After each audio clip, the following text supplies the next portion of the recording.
Well, today it's really a great pleasure to welcome Emanuela Tilley. Emanuela is a professor in engineering education, and she is also the director for the UCL Integrated Engineering Program. Back in 2013, she created the Integrated Engineering Program Challenges Year 1 cross-faculty Pbl module for more than 800 students. She led the design and delivery of Cornerstone Year 1 Engineering Design Curriculum, which gives students the opportunity to work in mixed discipline teams on projects from their first day at university and design solutions to real engineering problems. She set up and established a faculty-wide community with over 50 academic staff, 30 to 40 postgraduate teaching assistants, community leaders, and industry partners to support students as they embark on their first engineering design projects. This is what we're going to hear about, and this is really a great change that have been established. And we're also going to hear about how COVID has changed things significantly. She has a background in mechanical engineering and civil structural engineering, and she has also experience from real life working as a consultant project engineer on a professional capacity project. Emanuela was centrally involved in the engineering design and testing of the most sublime and world-famous tall towers structures around the world. Her personal interest in engineering education extends from the positive, interdisciplinary, and experiential learning opportunities she experienced as a student, as a researcher, and as a professional.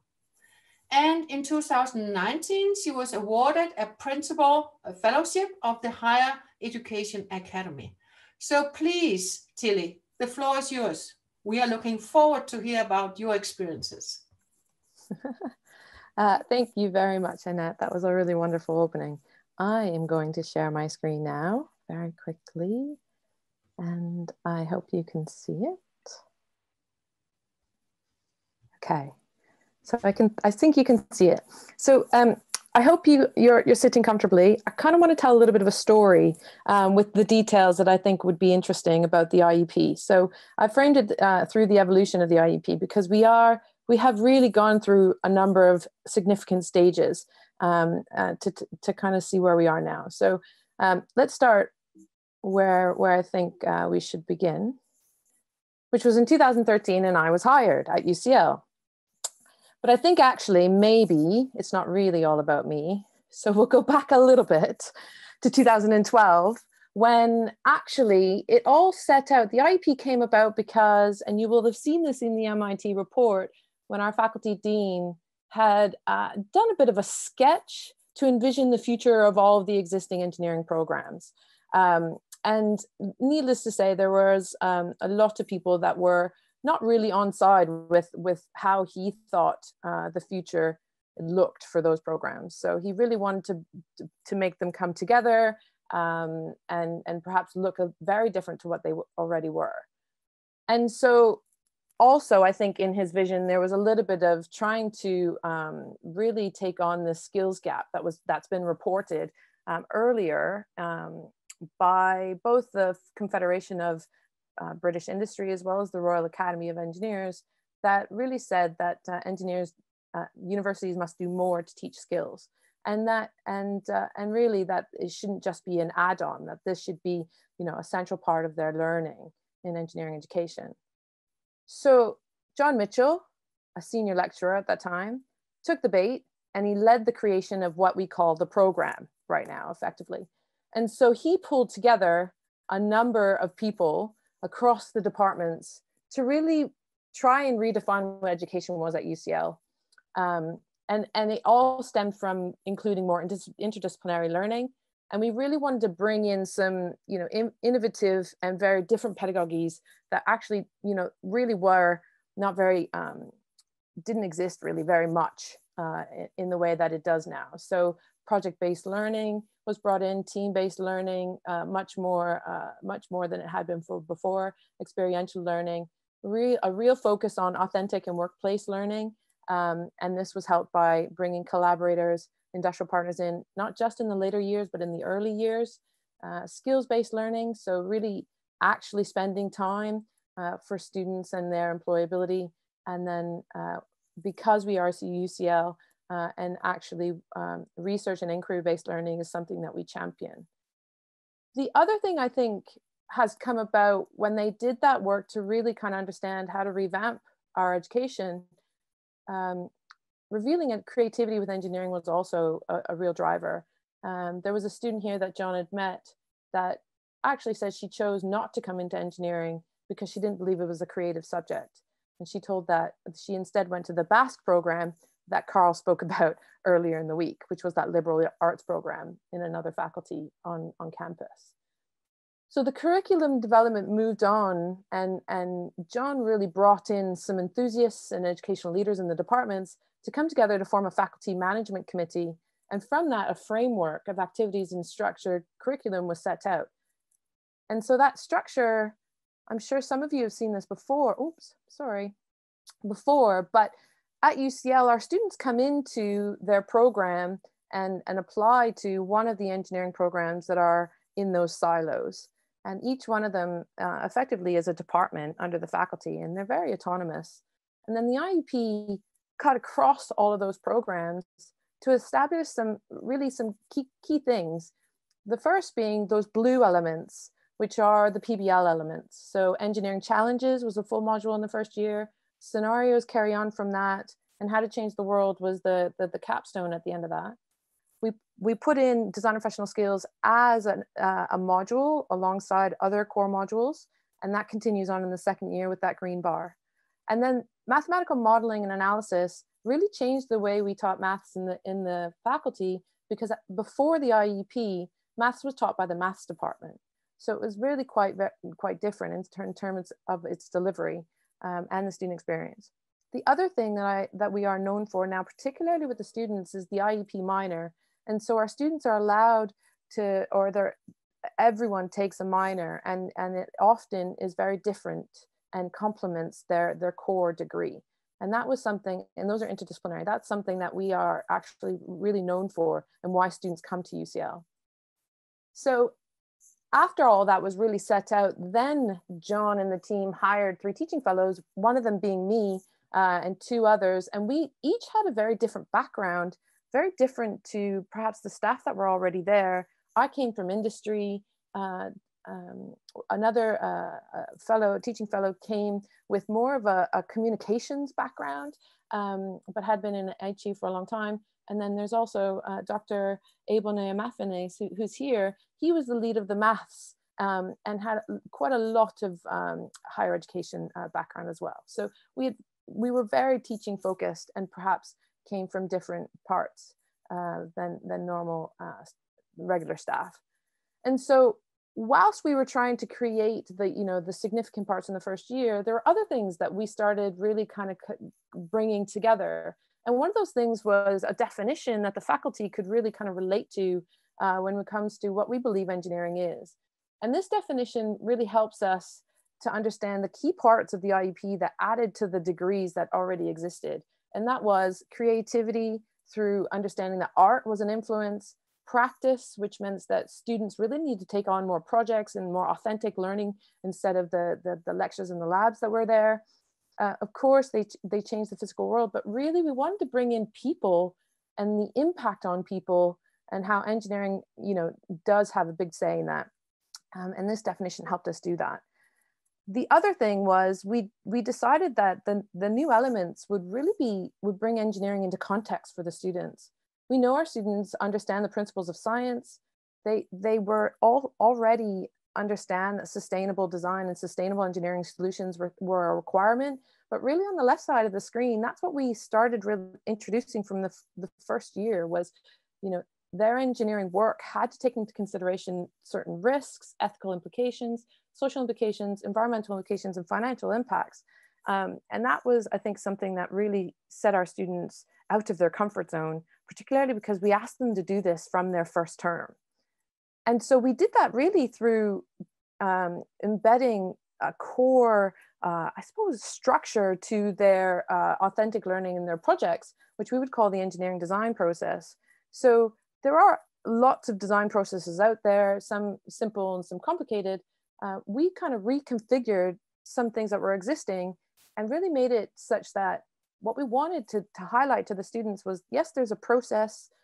In no way is that linear. There's quite a lot of iteration, but actually that decisions are at the center of everything that we do. And really at the top there, it's someone has to have a need for the project, for the engineering solution that you will come up with. So we use this as a framework to get the students to work through projects.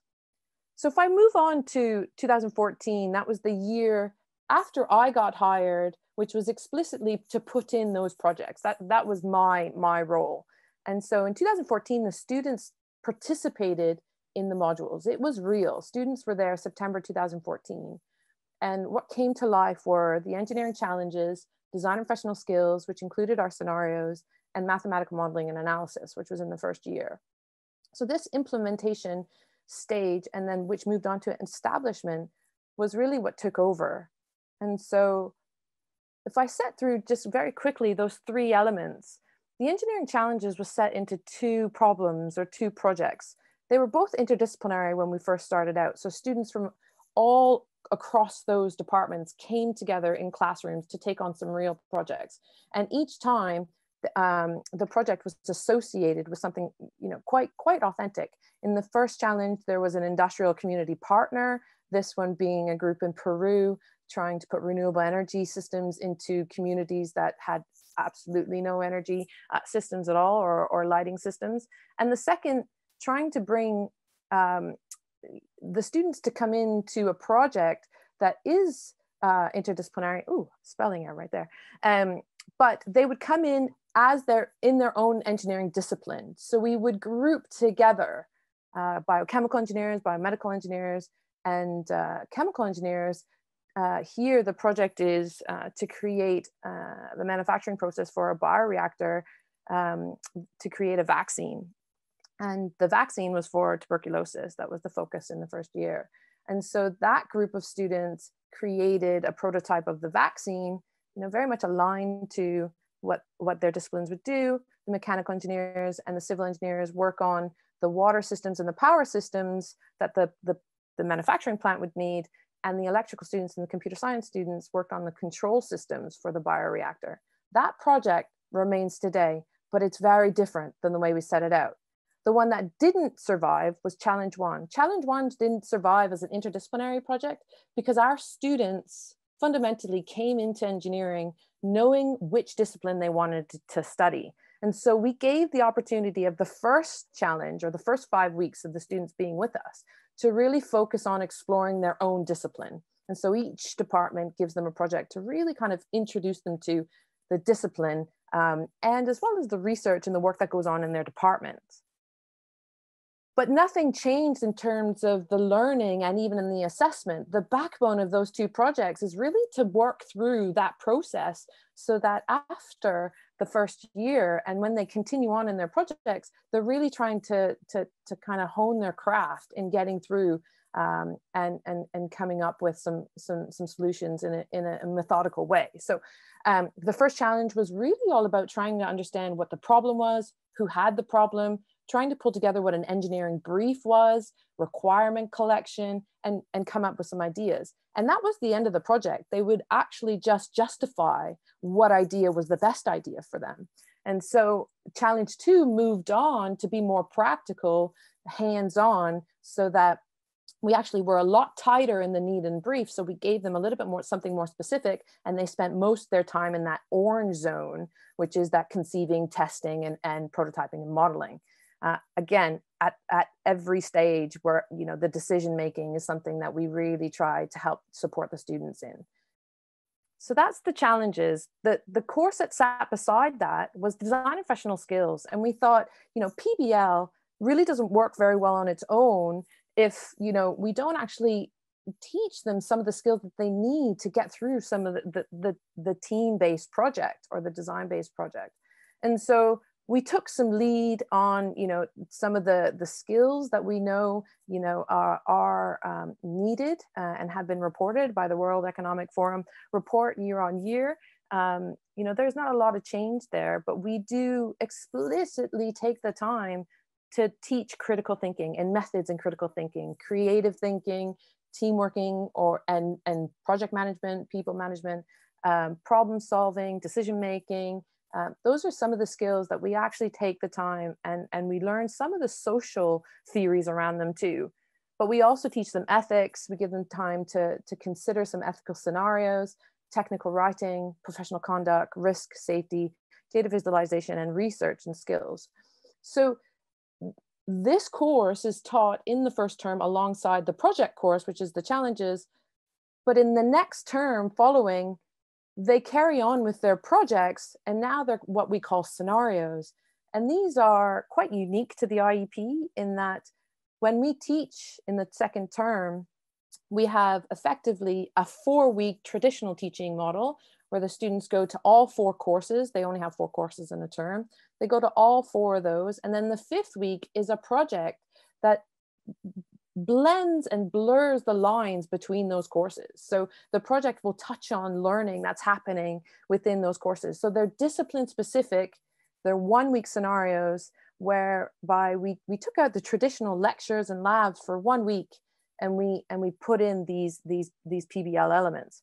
And like we've kind of said in earlier sessions, you know, staff putting these in really thought they were add-ons and, you know, a play zones, if you like. But right now they're very much core learning, and they're very demonstrable, very authentic in terms of what they're doing, and very physical in their and experiential in their learning. Alongside that, then mathematical modeling and analysis in first year was changed from a purely mathematical theory course, and we injected computational mathematics and engineering applications. And that course has gone from strength to strength. It has brought together the mathematical enthusiasts across the faculty, and really still has quite a large teaching team, cross-faculty team. And to be honest, when you speak to engineers and how maths is included in engineering curriculum, there's often quite a difference of opinion of what is needed to be taught and when and how. And so year on year, we've moved closer to where we want to be, which I'll tell you about a little later in the report, because I think we're really close. We're nearly there. And so through the years, through offering these elements, what we have here now is basically, you know, you can see a pathway through our first, second, and third year. If you can imagine the student on the left coming in the first year, the core project spine is the IEP. And what those arrows are doing is what we call the connected curriculum. So the courses on the top, the maths and the discipline specific or the technical elements of each of the degree programs, you know, granted that's the majority of the teaching and perhaps 70% of the students learning.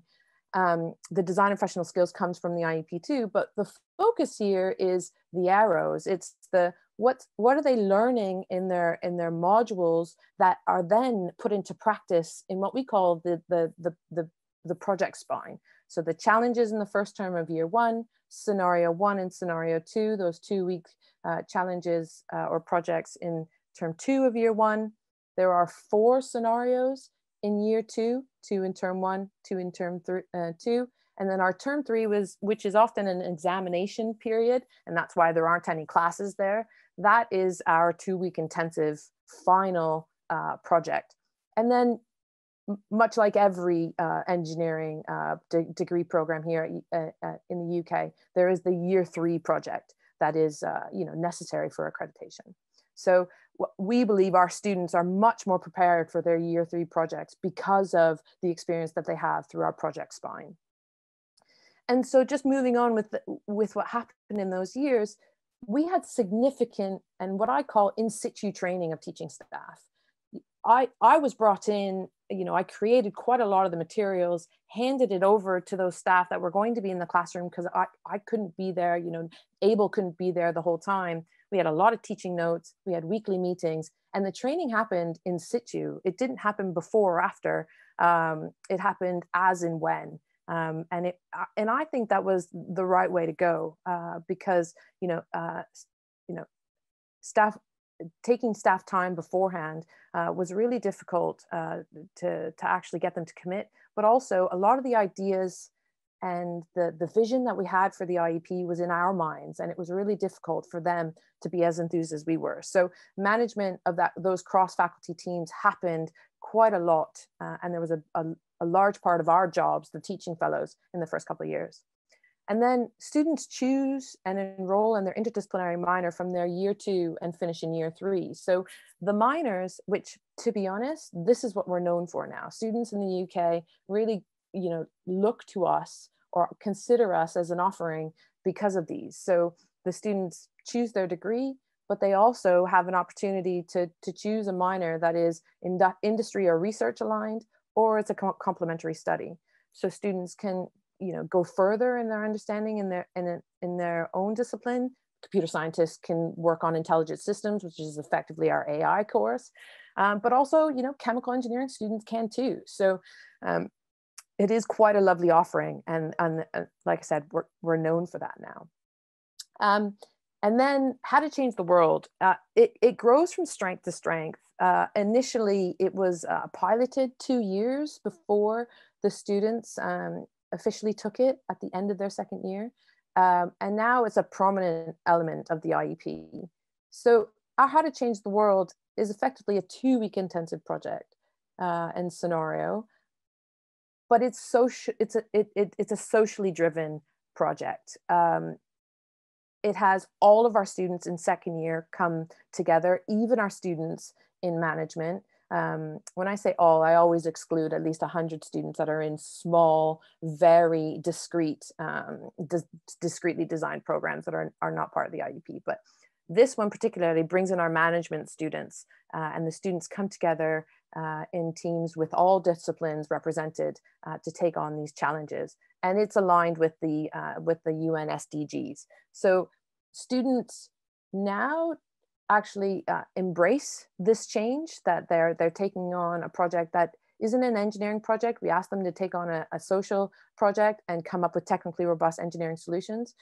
They are much more equipped to be able to deal with the social research that we give them, the data that we give them, the social issues that arise when they come into their research on the topics. And at the end of it, you know, their presentation is to industrial partners that support this, as well as community members and teachers from across the campus. So I suppose the last thing that I would say of this implementation and establishment phase is that we also had other key activities like the Iep Ambassadors. They were established as a body once we had the first group of graduates, if you like, or a group of third year and fourth years. Remember, we started with the first year and it just increased until the IEP came through to all the programs, or all the years, sorry, and everybody was enrolled on it. So it wasn't until the third and fourth year that we had students that were enthusiastic about this new way of learning, and we're really there to help, particularly the first years, really try to get on board with the ways of learning on this program. There was a change in director, so I moved from a teaching fellow that was hired on to establish the curriculum to become director of it, and John moved up to vice dean education. There was growth in our faculty leadership team, so there were more people that came on, as well as administrators, so that it wasn't just 3 teaching fellows. And we had a lot of turnover of staff and departmental leaders. So there's been a lot of retraining and training of new people that have come on over the years, which actually has been quite difficult, but I think we're getting better at it now to help them have a better start and make a seamless transition into teaching on the IEP. We've won a national award. I mean, it's also incredible to know that we've been known as an emerging leader, because I don't think, and John and I talk about this quite a lot, that if you go onto our website, there's nothing really there to say that this is the way we teach and this is our ethos. And that's something that, we are taking stock of right now, to say now is the time to say that we aren't going back. We've made a real change here, and it's cultural change as well. So we should really start promoting this is the way we teach engineering. So, and that is also, we have confidence in doing that because we have an establishment and there's a real growth in what we have, the Center for Engineering Education. John often talks of it as the external arm of the IEP, which is a really nice relationship between that, what is happening in the center, which has also enabled our research, our teaching fellows to do quite a lot of research in engineering education around the IEP, and really to further their careers as well. And then the last thing I would say, particularly what we're doing right now, it has always been an objective for us to embed academic, technical, and writing support for students. That was one thing that we really wanted to have in the IEP, for students to get better at communications. And so what we're doing now is really leading to embed that technical writing support for all students across the top programs, with the support of Central UCL. So that's taking up a lot of our time, but it's really nice to see that, broadening and really kind of growing in strength. So if I take stock right now and give you a status update, perhaps, in light of COVID, we're realizing through the conversations with the departments and what we need to do to kind of, get through COVID, is we're realizing that the IEP modules and activities are considered core learning in the department degree programs, and they're essential for accreditation. All students need to pass these elements in order to, graduate from an accredited program. And because of that, the departments are, really solidified in their support of this program. And so the faculty community really has a purpose. It's grown in strength and size, now with significant leadership in leading educational change, influencing changes in Central UCL systems and regulations by sharing best practice and supporting educational innovation. That's where I feel like we are right now, on really establishing ourselves, people understanding that we are the core of innovation and real change within engineering education, and don't want to lose that. I say that because we also took COVID to really to understand what the challenges are and create opportunities for ourselves. So just to give you some context, UCL had an emergency operating model for the new academic year based on COVID, and it meant that all core learning had to be online.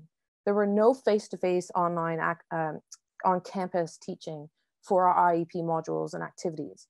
There were only enrichment activities, and this was the enrichment activities were actually at program level. So because the students belong to the departments and they are enrolled on the programs, the enrichment activities were effectively set out by the departments and the programs there.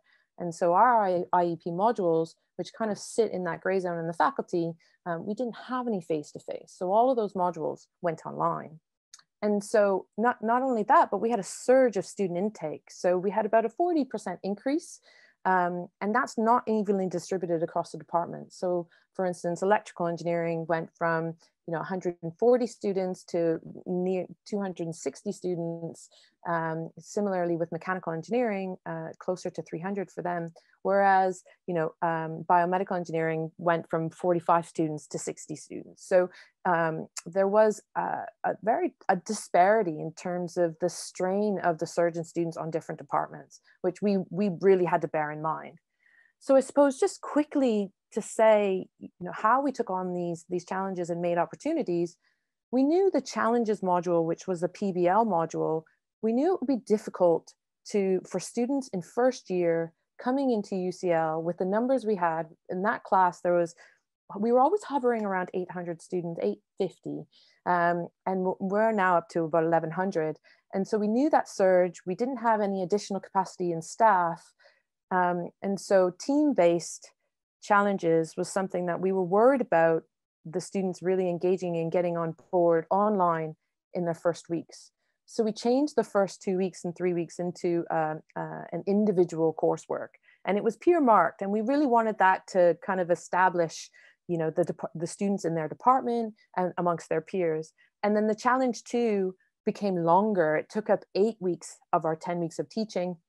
It was team-based. We kept it interdisciplinary, and we also debated about whether or not we wanted teams to be across time zones, because we have students both in the West and the East. Notably, not too many in the West. Maybe I could probably, you know, maybe a dozen students are in the West, but we've got a lot of students in the East, and particularly Chinese students. And we made a conscious effort not to make just Chinese teams. We span them across time zone, which was a challenge, but I think it was the right challenge.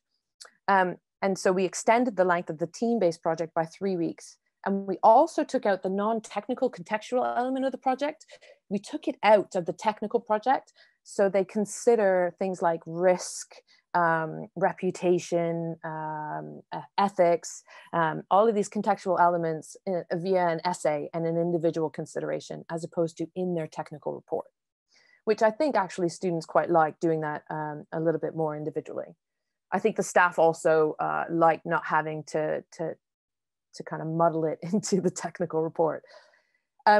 Design professional skills, this was very much turned into an asynchronous learning opportunity for the students. We used to meet 2 hours twice a week in a class, in a workshop, to go through skills-based learning, but we've turned it into almost a reflection portfolio of skills. There's quite a lot of videos and activities on each of the items that the students work through, and then they turn over a portfolio. And that seems to be working. And I think actually going back, maybe even to face-to-face, the online element might stay there, and the portfolio of skills, I think, is something that we will keep. Connected to design and professional skills are the scenarios and how to change the world. Many of those have been rescheduled for the summer term in hope that there could be some face-to-face, while some have gone online. And I actually have a meeting in January to better understand whether or not a 1 week intensive project for team-based assessment and collaboration for students could actually be run in the same way that it could do face-to-face. So that's something that we're really looking to find out in January. So there's not much news on that. But the maths particularly, we've completely revamped it. We used to have lectures with all students together, 2 lectures of, let's say, 400 students. And instead, we now have a mix of online videos, activities, and question banks that the students work through. We have a MATLAB online provision, as well as more fundamentals. So if there is a bit of a disparity in terms of whether or not students have A levels and the level of math provision that they have coming into UCL. So there's now a fundamentals bank, if you like, for the students to understand the concepts before they get into the new concepts of the course. The live sessions are the workshops or the tutorials we used to have with students, and they are scenario based, which means that they take on things like Tacoma Narrows and how the maths is used to model that type of behavior. And in every week and every topic, there is a scenario, like, for instance, the electronics in a microphone and how that could relate to the maths that they're learning in the course. And that's week on week. This has been a complete revelation for our students. Maths was never something that they enjoyed. The large lectures, the mixed lectures, is something they definitely complained about year on year. And this year, the students are raving about it, which is completely amazing for us. So we need to dive deeper about what we should keep there. And so those were the changes. I think I want to finish here because the IEP, we call it a program, but actually locally, that's a real challenge for us, because when students come and look into the programs at UCL and enrolling or putting in an admissions, into wanting to come here, they think it's a separate program. Everybody thinks it's a separate degree program. But what what we know is a teaching framework. It's completely embedded in all the degree programs we already offer. And so that confusion of language is something that actually year on year, our communications team says to us is a real issue. So that has kind of speared us to say, well, hold on a second, can we change the description of what it is? And so our faculty dean is looking to make, in many ways, the IEP practices and ethos inclusive to all of our programs, not just those that have signed on to it, you know, the more traditional, larger engineering undergraduate programs, but also our MSCs and MSCs, so the postgraduate programs. And so he has coined the phrase philosophy. Could we establish an educational philosophy based on the principles of the IEP for all of our top programs to exemplify? But at the same time, we know we have this structure. We have a good, 200 people really helping us, both staff, students, admin staff, as well as academic staff, really driving through, what we call that physical teaching framework. So the practice is perhaps something that we would call that side of it. That's something that our teaching fellows are really perhaps something that they'd like to see, that the program that we would call is actually the practice. And so we want to currently review our processes, the structure and the governance of that framework with the aim of sustainability. So how do we move forward that this is sustainable, knowing that our numbers may just keep going up and up and up, but also make room for further innovation as a result of that. We know that under the Center for Engineering Education, work to help existing and new degree programs is also something that the IEP or the people, particularly the leadership team, really want to take on and help them to kind of revamp and take on some of these best practices and that philosophy. So that's also something that I know the team that I work with on the IEP can really contribute to. So I think sometime in the near future, we won't be referring it to it as a program, but more a philosophy or a practice. Thank you. Thank you. That was great. Wow. I always get so amazed and so impressed when I hear about the changes that you have been doing at UCL. And before digging into some of the specific questions that are in this chat, I would actually like to ask the same question as Bobby has put into the chat, because this is about the change and how did you actually do it? And Bobby, would you refer or comment on your questions? Sure. I didn't think I would be called on to speak till it was my turn. So let me just find my question. Sure. Yeah, so I remember my question. So thanks, Annette. So I mean, UCL is, I think, the only institution that I know that has made this kind of a transformative change on this larger scale in such a relatively short time. So, Emanuela, what were 2 or 3 things that were sort of, ingredients for this recipe, ingredients for success? What are the 2 or 3 things that made this happen? Yeah, I can definitely answer that, but I think, John, you might want to unmute. So first off, I think a strong leadership has to happen. I mean, that has to be there, whether that's your dean or someone at the high level that enables a group of people that really have a passion for change. That has to be there, and there has to be something of a budget to be able to do that as well, to support that. And within that, those people that have the enthusiasm, I think, will also want to call on new people that perhaps aren't like the staff that are already there, right? So I think the genius in the early days was bringing on 3 teaching fellows, to really take on this leadership, because I think originally what they wanted was to second staff that were already there.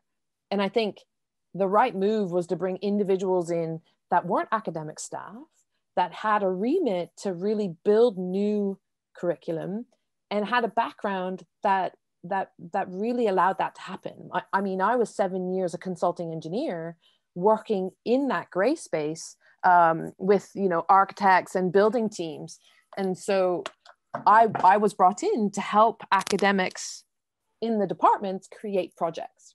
I would literally sit there with someone that was teaching thermodynamics and say, what could I take from your course, along with maybe another course that happened at the same time, and try to build a project that helped students understand the theory that perhaps that academic knows they've been challenged, you know, the students have not really taken on because of the way it was taught. So, you know, I was enabling that. Able was brought on to really revamp that maths program, you know, really put it in the applied nature.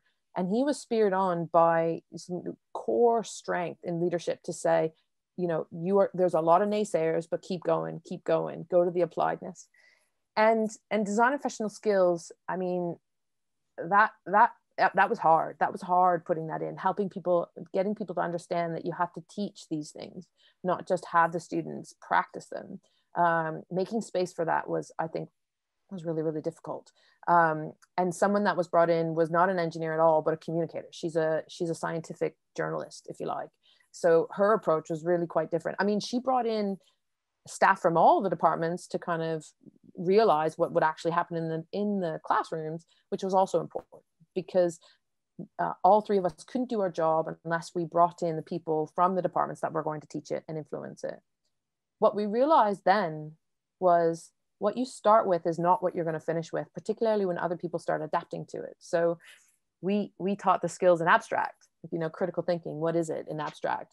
And then it wasn't good enough. Departments then took that and made it contextual. And that's when students stopped complaining about it. So I would say the leadership and the people you bring in is really, really important, and giving them the space to do that. I think then I know evolution of I'm going to bang on about people, but every time there's been a change over, there's been a real look at what we offer, and there's been a real, you know, a leap to improvement. And I think that staying in the job for any more than, I would say, 3 or 4 years, maybe 5 years, developing this content, I think bringing someone else new in to realize something else and strengthen another element, what I thought is really key. And then I think the last thing was, I think, and John did this very well too, is everyone says, how is this going to get accredited? You know, the accreditors are never going to like, you know, all of this practical element, you know, are you straying away from core content? And having those conversations with accrediting bodies was something that I think John spearheaded, and a lot of the departmental leaders spearheaded. And so now we are an example of what you can do amongst accreditation bodies. But very impressive actually to change an existing system, I would say. John, anything you want to add to this?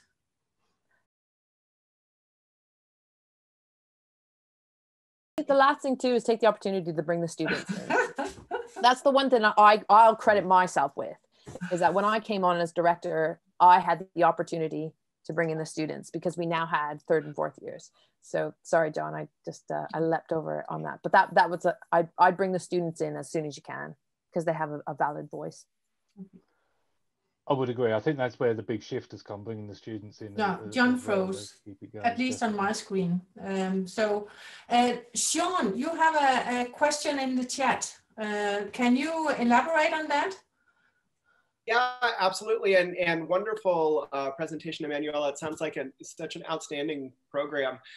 You mentioned in your original mission statement for the program about the art and practice of changing the physical world for the use and benefit of all. Just beautiful, inspiring statement. I'm wondering if you, within the program, if the students or faculty are also engaging with folks in art and design or outside of the traditional engineering disciplines as well, and if you can talk a little bit more about that.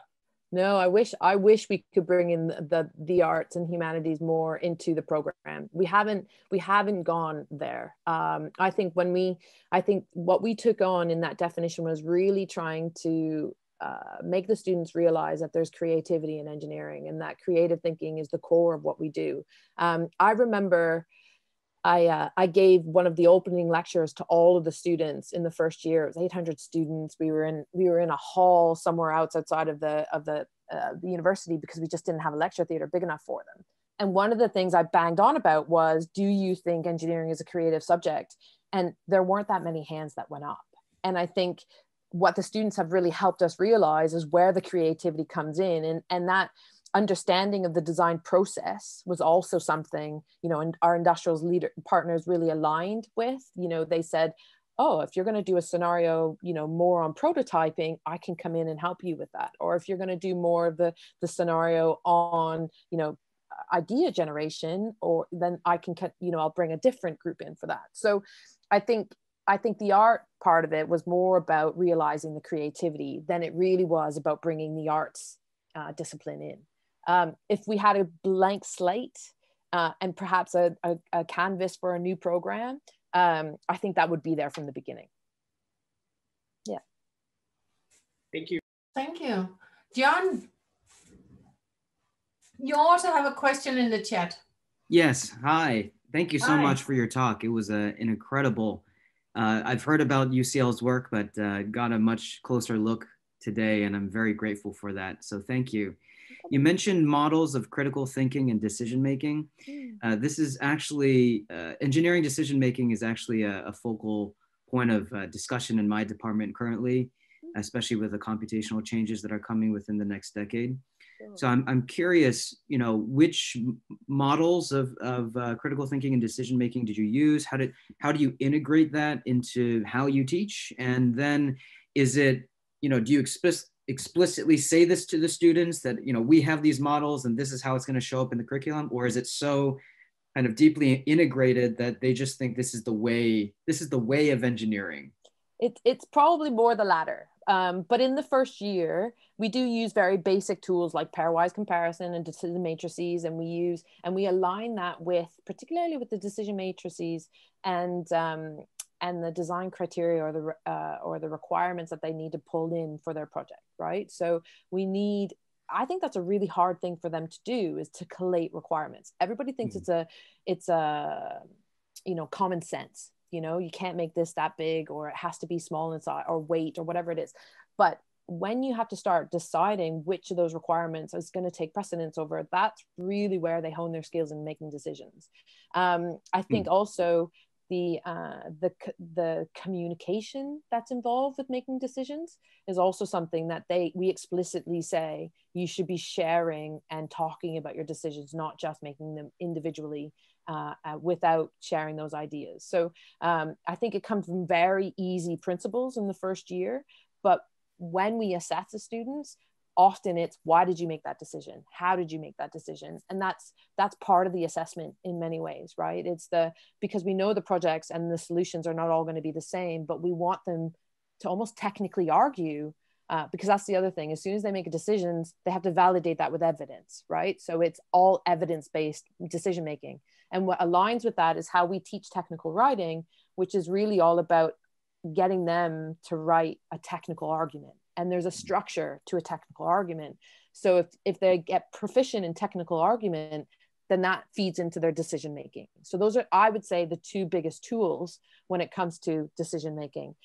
Critical thinking, it starts for us with Fermi estimations and Socratic questioning. Those were the two biggest ones that we brought in, particularly in the first year, and it builds off that. Also, things like fast and slow learning. If you've heard of that, I'll send you the text, I'll send you the book. But it also makes them realize, you know, what slow learning is, and we bring in text from that. It's a book. I wish I had it at the tip of my tongue, but I can send it to you. Fantastic. Thank you so much. Techniques there. Thank you. I have to ask you, John, how much time do we have more? Because we still have 3 very good questions in the chat.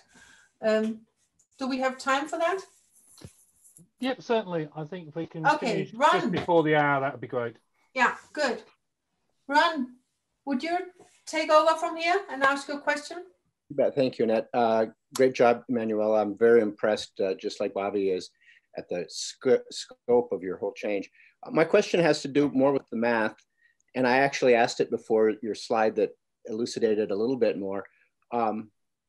Is there anything more you can tell us about that change, or do you have some publications that describe it? Maybe compare it to, you know, the after to the before?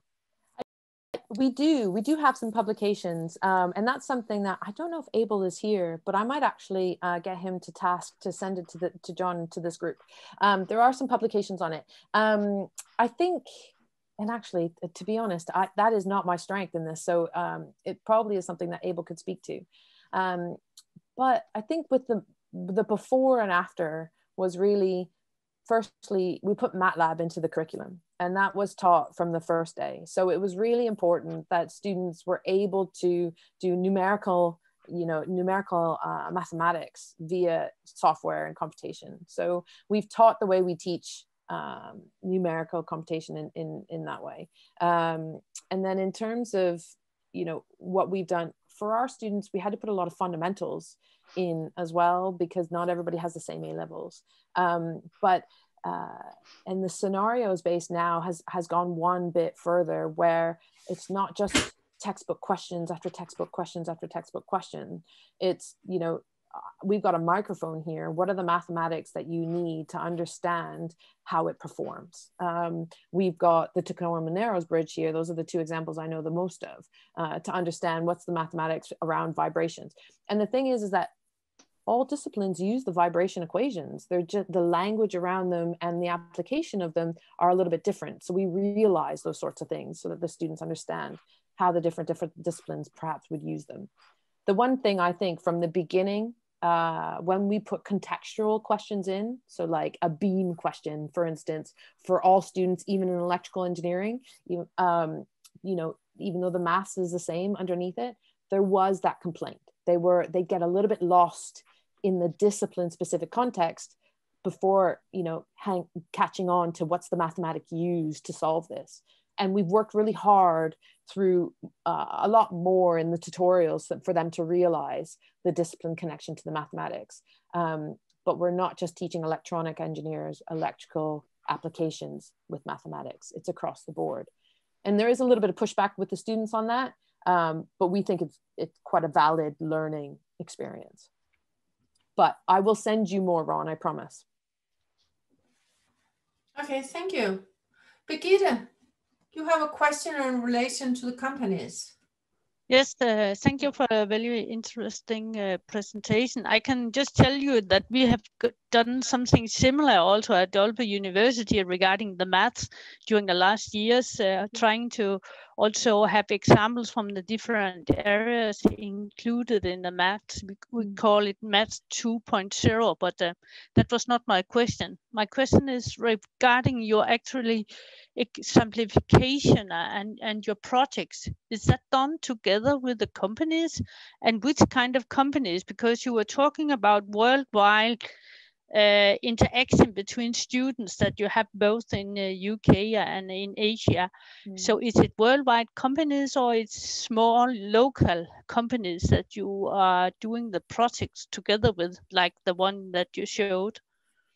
Yeah, so the project that I showed where we discontinued it with the community in Peru, I originally set out to make sure that every classroom had a community partner or an industrial partner. And that's since to cease in the first project, really. That first project has gone to the discipline and the department and the researchers in the department so that the students get a better bedding into the department. So that opportunity for industrial engagement is a little has been lost. What has been picking up, though, I would say, is in the scenarios. So they are discipline specific industrial partner collaborations. For instance, mechanical engineering, we've got a really strong partnership with Mercedes Petronas, the F1 team. So they come in and they look at the students' drawings because they learn a lot of CAD, and so they help them through that, as well as the building. So they also build their mechanical widget or whatever, and so they help and they judge those. So there are engineers there that come in on that. Most of the industrial partners come from the departments and are aligned with the projects that are department-based or program-based. So in chemical engineering, they bring in oil and gas companies for an oil gas company for one of their scenarios to support, the topic of that they are there. The biochemical engineering department has Unilever as a sponsor, and they do an ice cream project as well. So Most of them are UK based, and they're completely associated with the discipline. Where I think that's a little bit different is in How to Change the World, where the partners are sometimes they're companies, and the companies come in and perhaps provide their expertise on the engineering solution to help the students with their engineering solution. But the partners that set out the projects are government groups, their communities, their NGOs, the ones that are really trying to push social change. And so that's very different with our, and the teams that they work with are completely interdisciplinary. Now, because of COVID, our students are at home, which means that, you know, we've got teams of students that are on campus and that have students from campus that are on campus in London, and some that are in China. So whether or not that industrial partnership or experience has changed, I'm not quite sure, because most of those project-based elements are the scenarios happen in term 2. So I'll see how that's changed, but I don't expect them to. They are in many ways set out the core of that project. So yeah. So not so much small SMVs and so on, it's more larger companies and so on involved directly from the department. Yeah, directly, definitely from the departments. There's smaller groups, particularly startups in biomedical engineering and healthcare technology. There's probably smaller groups that are aligned with that one, but most of them are industrial, aren't they? And quite a lot larger. I think it depends on the discipline and the research area that it's aligned with. Yeah, hard to say. Okay, thank you. Okay. Thank you. Thank you very much. And then the last question, and it actually goes together with Babi's, but Babi didn't ask for the hesitant staff. So Elizabeth, would you just...